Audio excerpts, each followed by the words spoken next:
ನಮ್ಮ ಗೃಹ ಪ್ರವೇಶದ ಸಂಪೂರ್ಣ ವಿವರ ತಿಳಿಸ್ಕೊಟ್ಟಂತಹ ಒಂದು ವಿಡಿಯೋ ಏನಿದೆ ನಮ್ಮ ಯೂಟ್ಯೂಬ್ ಚಾನಲ್ನಲ್ಲಿ. ಆ ಚಾನಲಲ್ಲಿ ಕಮೆಂಟ್ ಸೆಕ್ಷನಲ್ಲಿ ವಿಶ್ವನಾಥ್ ಶಾಸ್ತ್ರಿ ಅನ್ನೋರು ಬ್ರಾಹ್ಮಿ ಮುಹೂರ್ತದಲ್ಲಿ ಗೃಹ ಪ್ರವೇಶ ಮುಹೂರ್ತ ಇಟ್ಟರೆ ಅದು ಹಿಂದಿನ ದಿನಕ್ಕೆ ಸೇರುತ್ತದೆಯೋ, ಏಕೆಂದರೆ ಸೂರ್ಯ ಉದಯಿಸುವವರೆಗೆ ಹಿಂದಿನ ದಿನವೆಂದು ಹೇಳುತ್ತಾರಲ್ಲವೇ, ದಯವಿಟ್ಟು ತಿಳಿಸಿ ಅನ್ನೋ ಒಂದು ಪ್ರಶ್ನೆಯನ್ನ ಕೇಳಿದ್ದಾರೆ.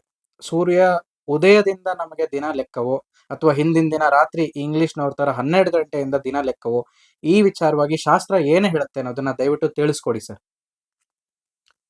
ಶ್ರೀ ಗುರುಭ್ಯೋ ನಮಃ. ಗುರುರ್ಬ್ರಹ್ಮ ಗುರುರ್ವಿಷ್ಣು ಗುರುರ್ದೇವೋ ಮಹೇಶ್ವರಃ, ಗುರುಃ ಸಾಕ್ಷಾತ್ ಪರಂ ಬ್ರಹ್ಮ ತಸ್ಮೈ ಶ್ರೀ ಗುರವೇ ನಮಃ. ಸರ್ವೇಭ್ಯೋ ಋಷಿಭ್ಯೋ ನಮಃ, ಸರ್ವೇಭ್ಯೋ ಶಾಸ್ತ್ರಪುಸ್ತಕೇಭ್ಯೋ ನಮಃ. ಬಂಧು ಮಿತ್ರರೇ, ಇದು ಆಕ್ಚುಲ್ ಆಗಿ ನಾವು ಬೇರೆ ವಿಡಿಯೋನೇ ಒಂದು ಮಾಡಬೇಕು ಅಂತ ಅನ್ಕೊಂಡಿದ್ವಿ. ಯಾಕೆಂದ್ರೆ ನಮಗೆ ಬಹಳ ಹಿಂದೆನೆ ಒಬ್ರು ಒಂದು ಪ್ರಶ್ನೆ ಕೇಳಿದ್ರು, ನೆಕ್ಸ್ಟ್ ಡೇ ಮಾರನೇ ದಿನ ಅನ್ನೋದು ಯಾವಾಗ ಪ್ರಾರಂಭ ಆಗುತ್ತೆ ಶಾಸ್ತ್ರದ ಪ್ರಕಾರ? ಅದು ಸ್ವಲ್ಪ ಯಾವುದೋ ಸಂಸ್ಕೃತ ಚೆನ್ನಾಗಿ ತಿಳಿದಂತಹ ಪಂಡಿತರೇ ಕೇಳಿದ್ರು, ಧರ್ಮಶಾಸ್ತ್ರದ ಪ್ರಕಾರ ಯಾವಾಗ ಅನ್ನೋ ಥರ. ಅದು ಧರ್ಮಶಾಸ್ತ್ರದ ಪ್ರಕಾರ ಲೆಕ್ಕಾಚಾರ ಬೇರೆ, ಜ್ಯೋತಿಷಾಸ್ತ್ರದ ಪ್ರಕಾರ ಲೆಕ್ಕಾಚಾರ ಬೇರೆ, ಜಾತಕ ಬರೆಯೋದಕ್ಕೆ ಲೆಕ್ಕಾಚಾರ ಬೇರೆ. ಈ ಥರ ಇದೆ. ಡೀಟೇಲ್ ಆಗಿ ಹೇಳ್ತೀನಿ, ನಾನು ಕರೆಕ್ಟಾಗಿ ಅರ್ಥ ಮಾಡ್ಕೊಳ್ಳಿ. ಮೊದಲನೇದಾಗಿ ನಾವು ಜಾತಕ ಬರಿಬೇಕು ಅಂದರೆ ಜ್ಯೋತಿಷಿಗಳಿಗೆ ಇವಾಗ ಜಾತಕ ಬರೆಯುವಂಥದ್ದು ಕೈ ಬರವಣಿಗೆಯಲ್ಲಿ ತುಂಬ ಕಮ್ಮಿ ಆಗೋಗಿದ್ದಾರೆ. ಎಲ್ಲ ಕಂಪ್ಯೂಟ್ರು, ಲ್ಯಾಪ್ಟಾಪು, ಅದು ಇದು ಅಂತ ಎಲೆಕ್ಟ್ರಾನಿಕ್ ಮೀಡಿಯಾಗಳು ಇಟ್ಕೊಂಡು ಇನ್ಸ್ಟ್ರೂಮೆಂಟ್ಸ್ ಇಟ್ಕೊಂಡು ಹೇಳೋ ಅಂಥದ್ದು. ಬಟ್ ನಾನು ಇವತ್ತಿಗೂ ಕೂಡ 110 ವರ್ಷದ ಪಂಚಾಂಗ ಇದೆ, ಕೈ ಬರವಣಿಗೆಯಲ್ಲೇ ಬರೆಯುವಂಥ. 1925ನೇ ಇಸ್ವಿ 28ನೇ ಇಸ್ವಿ ಪಂಚಾಂಗ ಬೇಕು ಅಂದರೂ ಇದೆ ನನ್ನ ಹತ್ರ. ಹಾಗೆ ಹಾಗಾಗಿ ಕೈ ಬರವಣಿಗೆಯಲ್ಲಿ ಜಾತಕ ಯಾರು ಬರೀತಾರೆ ಅಂಥವ್ರಿಗೆ ಗೊತ್ತಿರುತ್ತೆ ಅದು ಕರೆಕ್ಟಾಗಿ. ಉದಯ ಅಂತ ಕರಿತೀವಿ ನಾವು. ಸೂರ್ಯ ಉದಯದಿಂದ ನೆಕ್ಸ್ಟ್ ಡೇ ಸೂರ್ಯ ಉದಯ ತನಕ ನಮಗೆ ಹಿಂದಿನ ದಿನ ಲೆಕ್ಕ. ಉದಾಹರಣೆಗೆ ಇವತ್ತು 6 ಗಂಟೆ 10 ನಿಮಿಷಕ್ಕೆ ಸೂರ್ಯೋದಯ ಇದೆ. ನಾಳೆ ಬೆಳಗ್ಗೆಗೆ 6 ಗಂಟೆ 10 ನಿಮಿಷಕ್ಕೆ ಮತ್ತೆ ಸೂರ್ಯೋದಯ ಇದೆ ಅಂತ ಇಟ್ಕೊಳ್ಳೋಣ. ಆವಾಗ ನಮಗೆ ಬೆಳಗಿನ ಜಾವ 4 ಗಂಟೆಗೆ ಹುಟ್ಟಿದ್ವು, ನಾಳೆ ಬೆಳಗಿನ ಜಾವ, ಇವತ್ತಿಗೆಲ್ಲ ನಾನು ಹೇಳ್ತಿರೋದು, ನಾಳೆ ಬೆಳಗಿನ ಜಾವ 4 ಗಂಟೆಗೆ ಹುಟ್ಟಿದ್ವು ಕೂಡ ನಮಗೆ ಹಿಂದಿನ ದಿನಕ್ಕೆ ಲೆಕ್ಕ ಜಾತಕ ಬರೆಯೋರಿಗೆ. 5 ಗಂಟೆಗೆ ಹುಟ್ಟಿದ್ವು ಹಿಂದಿನ ದಿನಕ್ಕೆ ಲೆಕ್ಕ. 6 ಗಂಟೆಗೆ ಹುಟ್ಟಿದ್ವು ಹಿಂದಿನ ದಿನಕ್ಕೆ ಲೆಕ್ಕ. 6 ಗಂಟೆ 10 ನಿಮಿಷಕ್ಕೆ ಸೂರ್ಯೋದಯನ ಹೇಳಿರೋದು. 6 ಗಂಟೆ 5 ನಿಮಿಷಕ್ಕೆ ಹುಟ್ಟಿದ್ವು, 7-8 ನಿಮಿಷಕ್ಕೆ ಹುಟ್ಟಿದ್ವು, ಟೈಮ್ ಕರೆಕ್ಟಾಗಿ ಗೊತ್ತಿರ್ಬೇಕು ಅಷ್ಟೇ ಹುಟ್ಟಿರೋದು ನಿಮಗೆ, ಹಿಂದಿನ ದಿನಕ್ಕೆ ಲೆಕ್ಕ ಬರುತ್ತೆ. ಇದು ಒಂದು ಕ್ಯಾಲ್ಕುಲೇಷನ್, ಒಂದು ವಿಧವಾದಂತಹ ಕ್ಯಾಲ್ಕುಲೇಷನ್, ಉದಯ ಅಂತ ಕರಿತೀವಿ ನಾವು ಅದನ್ನು. ಇನ್ನೊಂದು ಕ್ಯಾಲ್ಕುಲೇಷನ್ನು ಸಾಮಾನ್ಯವಾಗಿ ಪ್ರಸಿದ್ಧವಾಗಿರ್ತಕ್ಕಂಥದ್ದು ಪ್ರಹರ ಅಥವಾ ಯಾಮ ಅಂತ ಕರಿತೀವಿ. ಪ್ರಹರ ಅಥವಾ ಯಾಮ ಅಂದರೆ 3 ಗಂಟೆಗಳ ಕಾಲ. 6 ಗಂಟೆಯಿಂದ 9, 9ರಿಂದ 12, 12ರಿಂದ 3, 3ರಿಂದ 6, ಸಾಯಂಕಾಲ ಮತ್ತೆ 6ರಿಂದ 9, 9ರಿಂದ 12, 12ರಿಂದ 3 ಆದಮೇಲೆ ಬೆಳಗಿನ ಜಾವ, ಮಧ್ಯರಾತ್ರಿ ಮತ್ತೆ ಬೆಳಗಿನ ಜಾವ 3 ಗಂಟೆಯಿಂದ 6 ಗಂಟೆ ಏನಿದೆ ಅದು ನೆಕ್ಸ್ಟ್ ಡೇಗೆ ಲೆಕ್ಕ ಬರುತ್ತೆ. 3 ಗಂಟೆ ಒಳಗೆ ನೀವು ಮುಹೂರ್ತ ಇಡೋ ಹಾಗಿಲ್ಲ. 3 ಗಂಟೆ ಒಳಗೆ ಮುಹೂರ್ತ ಇಡೋ ಹಾಗಿಲ್ಲ, ಅದು ಹಿಂದಿನ ದಿನಕ್ಕೆ ಬಂದ್ಬಿಡುತ್ತೆ. 3 ಗಂಟೆ ಮೇಲೆ ಸೂರ್ಯೋದಯ 6 ಗಂಟೆಗಿದ್ದಾಗ, ಅದು ಪ್ರತಿ ಸತಿ ಹೇಳ್ತಾನೆ ಇರ್ತೇನೆ ನಾನು ಎಲ್ಲ ವಿಡಿಯೋಗಳಲ್ಲೂ ಕೂಡ, ಸೂರ್ಯೋದಯ 6 ಗಂಟೆಗಿದ್ದಾಗ ಸೂರ್ಯೋದಯ ಮುಂದಕ್ಕೆ ಹೋದರೆ ಇದು ಮುಂದಕ್ಕೆ ಹೋಗುತ್ತೆ, ಹಿಂದಕ್ಕೆ ಬಂದರೆ ಇದು ಹಿಂದಕ್ಕೆ ಬರುತ್ತೆ. ಇದು ಲೆಕ್ಕಾಚಾರ. ಹಾಗಾಗಿ ಸೂರ್ಯೋದಯ 6 ಗಂಟೆಗಿದ್ದಾಗ 3 ಗಂಟೆಗೆ ನೆಕ್ಸ್ಟ್ ಡೇ ಲೆಕ್ಕಾಚಾರ ಬರುತ್ತೆ. ಈ 3 ಗಂಟೆ ಮೇಲೆ ಆಗ್ತಕ್ಕಂಥ 3ರಿಂದ 6 ಅನ್ನೋದು 4ನೇ ಯಾಮ ಅಂತ ಕರಿತೀವಿ ನಾವು ಅದನ್ನ. ಆ 4ನೇ ಯಾಮ ಅನ್ನೋದು ನೆಕ್ಸ್ಟ್ ಡೇಗೆ. ಅದಕ್ಕೇನೆ ನೀವು ತಿರುಪತಿಯಲ್ಲಿ ಮೊದಲನೇ ಪೂಜೆ ಬೆಳಗ್ಗೆ 3 ಗಂಟೆಗೆ ಇರುತ್ತೆ, ಮಧ್ಯರಾತ್ರಿ 2 ಗಂಟೆ 2:15 ಇಟ್ಟಿರೋದಿಲ್ಲ ಅವರು. ಯಾತಕ್ಕೆ? ನೆಕ್ಸ್ಟ್ ಡೇ ಪ್ರಾರಂಭ ಆಗ್ಬೇಕಲ್ಲಿ. 3 ಗಂಟೆ ಯಾಮದ ಲೆಕ್ಕಾಚಾರದಲ್ಲಿ 3 ಗಂಟೆಯಿಂದ 6 ಗಂಟೆ ಅನ್ನೋದು ಏನಿದೆ ಸೂರ್ಯೋದಯಕ್ಕೆ ಮುಂಚೆ ಅಂತ ಹೆಚ್ಚು ಕಮ್ಮಿ, ಇದು 4ನೇ ಯಾಮ. ಇದು ನೆಕ್ಸ್ಟ್ ಡೇಗೆ ಸೇರುತ್ತೆ. ಯಾಮದ ಲೆಕ್ಕಾಚಾರದಲ್ಲಿ ತಗೊಂಡಾಗ ಮತ್ತೆ ನೆಕ್ಸ್ಟ್ ಡೇ ಅನ್ನೋದು ತಗೊಂಡಾಗಲೂ ಕೂಡ ನೆಕ್ಸ್ಟ್ ಡೇಗೆ ಬರುತ್ತೆ. ಇದು ಬಹಳ ಇಂಪಾರ್ಟೆಂಟು.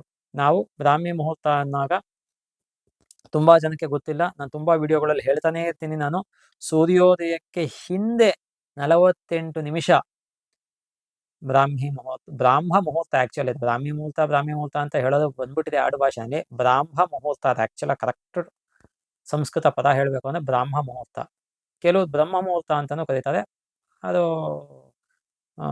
ಬ್ರಹ್ಮಣ ಇದಂ ಬ್ರಾಹ್ಮ ಅಂತ ಸಂಸ್ಕೃತದಲ್ಲಿ ವ್ಯುತ್ಪತ್ತಿ ಮಾಡಿಕೊಂಡು ಬ್ರಾಹ್ಮ ಮುಹೂರ್ತ ಅಂತ ಹೇಳ್ಬೋದು. ಬ್ರಾಹ್ಮ ಮುಹೂರ್ತ ಅದು. ಅದಕ್ಕೆ ಹಿಂದೆ 48 ನಿಮಿಷ ಒಂದು ಅರುಣೋದಯ ಆಗತ್ತೆ. ಸೂರ್ಯೋದಯಕ್ಕೆ ಮೊದಲು ಚತಸ್ರೋ ಘಟಿಕಃ ಪ್ರಾತಃ ಅರುಣೋದಯ ಉಚ್ಯತೆ ಅಂತ ಧರ್ಮಶಾಸ್ತ್ರದಲ್ಲಿ ನಾ ಹಿಂದೆ ಯಾವುದೋ ಒಂದು ವಿಡಿಯೋದಲ್ಲೂ ಮಾಡಿದ್ದೇನೆ ಅದನ್ನ. ಚತಸ್ರೋ ಘಟಿಕಃ ಪ್ರಾತಃ ಅರುಣೋದಯ ಉಚ್ಯತೆ ಅಂತ ಧರ್ಮಶಾಸ್ತ್ರದಲ್ಲಿ ಬಂದಿರತಕ್ಕಂತಹ ಮಾತು ಅದು. ಅದು ಎಲ್ಲಿ ಬಂದಿದೆ ಅಂದರೆ ಸ್ಮೃತಿ ಚಂದ್ರಿಕಾ ಅನ್ನೋ ಗ್ರಂಥದಲ್ಲಿ ಹೇಳಿರ್ತಕ್ಕಂಥದ್ದು. ಸೊ ಹಾಗಾಗಿ ಸೂರ್ಯೋದಯಕ್ಕೆ ಹಿಂದೆ ಮುಂಚೆ, ಸೂರ್ಯೋದಯ ಮೊದಲು 48 ನಿಮಿಷ ಬ್ರಾಹ್ಮ ಮುಹೂರ್ತ, ಅದಕ್ಕೆ 48 ನಿಮಿಷ ಮೊದಲು ಅರುಣೋದಯ ಕಾಲ. ಸೊ 1 ಗಂಟೆ 48 96 ಆಯಿತು. 1 ಗಂಟೆ 36 ನಿಮಿಷ ಅರುಣೋದಯ ಅನ್ನೋದು ಸೂರ್ಯೋದಯಕ್ಕೆ 1 ಗಂಟೆ 36 ನಿಮಿಷ ಅಲ್ಲಿಗೆ ಶುರುವಾಗುವಂಥದ್ದು. ಇದು ಏಕಾದಶಿ ವಿಚಾರದ ಬಗ್ಗೆ ನಾವು ಬಹಳ ಸುದೀರ್ಘವಾಗಿ ಮೋಸ್ಟ್ ಅಥೆಂಟಿಕ್ ಆಗಿ ವಿಡಿಯೋ ಮಾಡಿದ್ದೀವಿ. ಅಲ್ಲಿ ಇದ್ರ ಬಗ್ಗೆ ಡೀಟೇಲ್ ಆಗಿ ಹೇಳ್ತೀನಿ. ಬೇಕಾದವರು ಅದನ್ನು ನೋಡ್ಕೋಬೋದು ಕಂಪ್ಲೀಟ್ ಆಗಿ, ಅಲ್ಲಿ ಇದೆ. ಇದು 2ನೇ ವಿಧದ ಕ್ಯಾಲ್ಕುಲೇಷನ್ನು. ನೆಕ್ಸ್ಟ್ ಡೇ ಯಾವುದು ಅನ್ನೋದಕ್ಕೆ ಬೆಳಗಿನ ಜಾವ 3 ಗಂಟೆಗೆ ಶುರು ಆಗೋದು ಅನ್ನೋದು. ಇನ್ನು 3ನೇ ವಿಧದ ಕ್ಯಾಲ್ಕುಲೇಷನ್ ಯಾವ ಥರ ಅಂದರೆ ಸ್ತ್ರೀಯರ ರಜೋದರ್ಶನಗಳು. ಋತುಮತಿ ಆದವರು ಮಧ್ಯರಾತ್ರಿನಲ್ಲಿ ಎಷ್ಟೋ ಸತಿ ಋತುಮತಿ ಆಗ್ತಾರೆ. ಅವಾಗ ಅದು ಹಿಂದಿನ ದಿನಕ್ಕೆ ಸೇರುತ್ತೋ ಮಾರನೇ ದಿನಕ್ಕೆ ಸೇರುತ್ತೋ ಅಂತ ಎಷ್ಟೋ ಜನ, ಅಥವಾ ಮೊದಲನೇ ಸತಿ ಋತುಮತಿ ಆಗಿರ್ತಕ್ಕಂತಹ ಸ್ತ್ರೀನೇ ಯಾವುದೋ ಒಂದು ಹುಡುಗಿನ ತಗೊಂಡಾಗ ಆ ಒಂದು ಹುಡುಗಿ ಯಾವ ಟೈಮಲ್ಲಿ ಆಗಿದೆ ಅನ್ನೋದನ್ನ ನೋಡ್ಬೇಕಾಗತ್ತೆ. ಮಧ್ಯಾಹ್ನ 1:15, 1:45, 2:15 ಹೀಗೆಲ್ಲ ಆಗಿದ್ದಾಗ ಹಿಂದಿನ ದಿನಕ್ಕೆ ಸೇರುತ್ತೋ ಮುಂದಿನ ದಿನಕ್ಕೆ ಸೇರುತ್ತೋ ಅನ್ನೋದನ್ನ ತುಂಬಾ ಜನ ಪ್ರಶ್ನೆ ಕೇಳಿದ್ದಾರೆ. ಇದಕ್ಕೆ ಶಾಸ್ತ್ರದಲ್ಲಿ ಯಾವ ತರ ಗಣನೆ ಮಾಡಿದೆ ಕ್ಯಾಲ್ಕುಲೇಷನ್ ಅಂದ್ರೆ, ಸೂರ್ಯ ಅಸ್ತದಿಂದ ಸೂರ್ಯ ಉದಯ ಏನಿದೆ ಅದನ್ನ 8 ಭಾಗ ಮಾಡ್ಕೊಂಡಿದೆ. 12 ಗಂಟೆ ಅನ್ನೋದು ಏನಿದೆ ಅದು 1 ಗಂಟೆಗೆ 60 ನಿಮಿಷ, ಗೊತ್ತಾಯ್ತಾ? 1 ಗಂಟೆಗೆ 60 ನಿಮಿಷ. ಆ ಒಂದು 12 ಗಂಟೆ ಅಂತ ತಗೊಂಡಾಗ 12 6 72, 720 ನಿಮಿಷ. 720 ನಿಮಿಷವನ್ನ 8 ಭಾಗ ಮಾಡ್ಕೊಂಡಿದೆ. 720 ಡಿವೈಡೆಡ್ ಬೈ 8, 8 ಮೂರ್ಲಿ 72. ಸೊ 90 ನಿಮಿಷ ಒಂದೊಂದು ಭಾಗಕ್ಕೆ. 8 ಭಾಗ ಅಂತ ಹೇಳಿದ್ದೀನಿ. 90 ನಿಮಿಷ. ಸೊ 90 ನಿಮಿಷ ಅಂದಾಗ 1.5 hours ಆಯ್ತು ಲೆಕ್ಕಾಚಾರ. 5 ಭಾಗ ಹಿಂದಿನ ದಿನಕ್ಕೆ ಸೇರುತ್ತೆ, 3 ಭಾಗ ಮುಂದಿನ ದಿನಕ್ಕೆ ಸೇರುತ್ತೆ. ಕರೆಕ್ಟಾಗಿ ಅರ್ಥ ಮಾಡ್ಕೊಳ್ಳಿ. 5 ಭಾಗ ಹಿಂದಿನ ದಿನಕ್ಕೆ ಸೇರುತ್ತೆ. 5 ಭಾಗ ಅಂದಾಗ 1:15 3 ಗಂಟೆ ಆಯಿತು. ಮತ್ತೆ 1:15 3 ಗಂಟೆ ಆಯಿತು. 6 ಗಂಟೆ ಕಾಲ ಆಯಿತು. ಪ್ಲಸ್ 1:15 ಗಂಟೆ 5 ಭಾಗ ಅಂದಾಗ. ಅಂದರೆ 6 ಗಂಟೆ ಸೂರ್ಯ ಅಸ್ತ ಇದ್ದಾಗ 7.5 hours ಮಧ್ಯರಾತ್ರಿ 1:15 ತನಕ ಹಿಂದಿನ ದಿನಕ್ಕೆ ಸೇರುತ್ತೆ. ಆಮೇಲೆ ಮುಂದಿನ ದಿನಕ್ಕೆ ಸೇರುತ್ತೆ. ಇದು ಸ್ತ್ರೀಯರ ರಜೋದರ್ಶನಕ್ಕೆ. ಇನ್ನು ಕೆಲವು ಬೇರೆ ಬೇರೆದಕ್ಕೂ ತಗೊಳ್ತಾರೆ. ಮುಖ್ಯವಾಗಿ ಇದಕ್ಕೆ ತಗೊಳ್ತಾರೆ. ಅದನ್ನ ಇದನ್ನ ನಾನು ಹೇಳ್ತಾ ಇದ್ದೀನಿ. ಪ್ರಥಮ ರಜೋದರ್ಶನಕ್ಕೆ ಅಂತಾನೆ ತಗೊಂಡಿರೋದಲ್ಲಿ ಅದನ್ನ ಹೇಳ್ತಾ ಇದ್ದೀನಿ ನಾನು ಒಂದು ಎಕ್ಸಾಂಪಲ್ ಕೊಟ್ಟು. ಹೀಗೆ ನಮಗೆ ಮಾರನೇ ದಿನ ನೆಕ್ಸ್ಟ್ ಡೇ ಅನ್ನತಕ್ಕಂಥದ್ದು 3 ರೀತಿಯಲ್ಲಿದೆ. ಜಾತಕ ಬರೆಯೋರಿಗೆ ಸೂರ್ಯ ಉದಯ, ಪೂಜಾ ಕೈಂಕರ್ಯಗಳಿಗೆಲ್ಲಾನು ಯಾಮದಿಂದ ಲೆಕ್ಕಾಚಾರ, ರಜೋದರ್ಶನ ಋತುಮತಿ ಆಗಿರ್ತಕ್ಕಂಥ ಪ್ರಥಮ ಋತುಮತಿ ಆಗಿರ್ತಕ್ಕಂಥದ್ದು ಅಥವಾ ಮುಂದಕ್ಕೆ ಯಾವಾಗಲೇ ರಿಪೀಟೆಡ್ ಆಗಿ ಆಗಿದ್ರು ಕೂಡ ಈ ಟೈಮ್ಗಳಲ್ಲಿ ಅಂದಾಗ ಹಿಂದಿನ ದಿನ ಮುಂದಿನ ದಿನ ಅನ್ನೋ ಲೆಕ್ಕಾಚಾರ ಇರುತ್ತೆ. ಇದನ್ನ ನೋಡ್ಕೋಬೇಕಾಗತ್ತೆ ನಾವು. ಇದು ಬಹಳ ಇಂಪಾರ್ಟೆಂಟ್.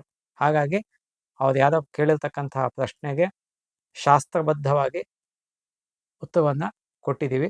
ಇದ್ರ ಮೇಲೆ ತಮಗೇನಾದ್ರು ಸಂಶಯ ಪ್ರಶ್ನೆಗಳಿತ್ತು ಅಂದರೆ ಸ್ಕ್ರೀನಲ್ಲಿ ಏನು ನಂಬರ್ ಕಾಣ್ತಾ ಇದೆ, ನನ್ನ ನಂಬರು, ಆ ನಂಬರ್ಗೆ ಬೆಳಗ್ಗೆ 9ರಿಂದ ರಾತ್ರಿ 7 ಒಳಗೆ ಫೋನ್ ಮಾಡಿದ್ರೆ ನಾನು ಯಥಾಶಕ್ತಿ ಯಥಾಮತಿ ಉತ್ತರ ಕೊಡೋದಕ್ಕೆ ಪ್ರಯತ್ನ ಪಡ್ತೀನಿ. ಸರ್ವೇ ಸುಜನಾ ಸುಖಿನೋ ಭವಂತು, ಸಮಸ್ತ ಸನ್ಮಂಗಳಾನಿ ಭವಂತು.